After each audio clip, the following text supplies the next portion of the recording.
നിങ്ങളെക്കുറിച്ച് ആരെങ്കിലും എന്തെങ്കിലും പറയുന്നു എന്ന് കരുതി നിങ്ങൾ നിരാശപ്പെട്ടു പോകരുത്, ഭാരപ്പെട്ടു പോകരുത്. ദൈവം നിങ്ങൾക്ക് വേണ്ടി സംസാരിക്കും. യോബിനെക്കുറിച്ച് യോബിൻ്റെ വീടിനകത്തുള്ള ഭാര്യ പറഞ്ഞു, നിന്റെ ഭക്തിയെ വിട്ടുകളയുക. പുറത്തുനിന്ന് തൻ്റെ സ്നേഹിതന്മാർ പറഞ്ഞു, നിന്റെ ജീവിതത്തിൽ നീ അനുഭവിക്കുന്ന കഷ്ടതകൾ, നീ അനുഭവിക്കുന്ന ഈ തകർച്ച നിന്റെ പാപം നിമിത്തമാണെന്ന് അവർ സംസാരിച്ചു.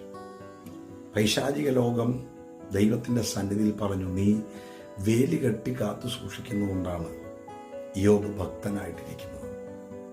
നോക്കിയേ, വീട്ടിനകത്തുനിന്നും നാട്ടിനകത്തുനിന്നും പൈശാചിക ലോകത്തു നിന്നും ഒക്കെ സംസാരിക്കാനുള്ള വിഷയം യോബിൻ്റെ ഭക്തിയാണ്, യോബിൻ്റെ ദൈവാശ്രയമാണ്. എന്നാൽ നിങ്ങൾക്കറിയാമോ, യോബിൻ്റെ പുസ്തകം 38-ാം അധ്യായം 1-ാം വാക്യം വരുമ്പോൾ യോബിന് വേണ്ടി ദൈവം സംസാരിക്കുകയാണ്. അവ ചുഴലിക്കാറ്റിനകത്ത് ദൈവം വെളിപ്പെട്ട് ആ ചുഴലിക്കാറ്റിനകത്ത് നിന്നുകൊണ്ട് ദൈവം യോബിനോട് സംസാരിച്ചു, യോബിന് വേണ്ടി സംസാരിച്ചു.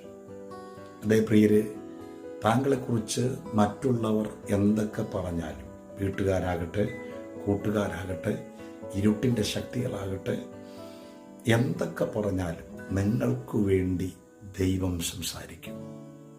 ക്യാമ്പസിനകത്തുള്ളവർ, ചർച്ചിനകത്തുള്ളവർ, സമൂഹത്തിലുള്ളവർ, കൂടെ ആരാധിക്കുന്നവർ, കൂടെ ജോലി ചെയ്യുന്നവർ, ആരൊക്കെ നിങ്ങളെക്കുറിച്ച് എന്തൊക്കെ പറഞ്ഞാലും നിങ്ങൾ നിരാശപ്പെട്ടു പോകരുത്.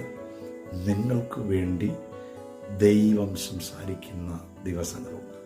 ദൈവം സംസാരിച്ചപ്പോൾ യോബിനോട് 1-2 വാക്കുകളിലല്ല സംസാരിച്ചത്. യോബിൻ്റെ പുസ്തകം 38, 39, 40, 41 തുടർമാനമായി 3-4 ചാപ്റ്ററുകളിലൂടെ ദൈവം യോബിനോട് സംസാരിച്ചു. അങ്ങനെയാണെങ്കിൽ ഈ സന്ദേശം കേൾക്കുന്ന നിങ്ങളെ നോക്കി ഞാൻ പറയാം, നിങ്ങളുടെ ജീവിതത്തെ നോക്കി, നിങ്ങളുടെ ശുശ്രൂഷയെ നോക്കി, പ്രാർത്ഥനയെ നോക്കി, നിങ്ങളുടെ അഭിഷേകത്തെ നോക്കി, നിങ്ങളുടെ ജീവിതത്തിനകത്ത് ദൈവം എന്ന നന്മകളെ നോക്കി, ഉയർച്ചകളെ കണ്ട് മറ്റു പലരും അതിനെ ചൊല്ലി പലതും പറഞ്ഞാൽ നിങ്ങൾ നിരാശപ്പെട്ടു പോകരുത്. ദൈവം നിങ്ങൾക്ക് വേണ്ടി സംസാരിക്കും, തുടർമാനമായി സംസാരിക്കും. അതൊരു അനുഗ്രഹമായി മാറും. God bless you. ദൈവം നിങ്ങളെ അനുഗ്രഹിക്കുമാറാകട്ടെ. ദൈവം നിങ്ങൾക്ക് വേണ്ടി സംസാരിക്കും.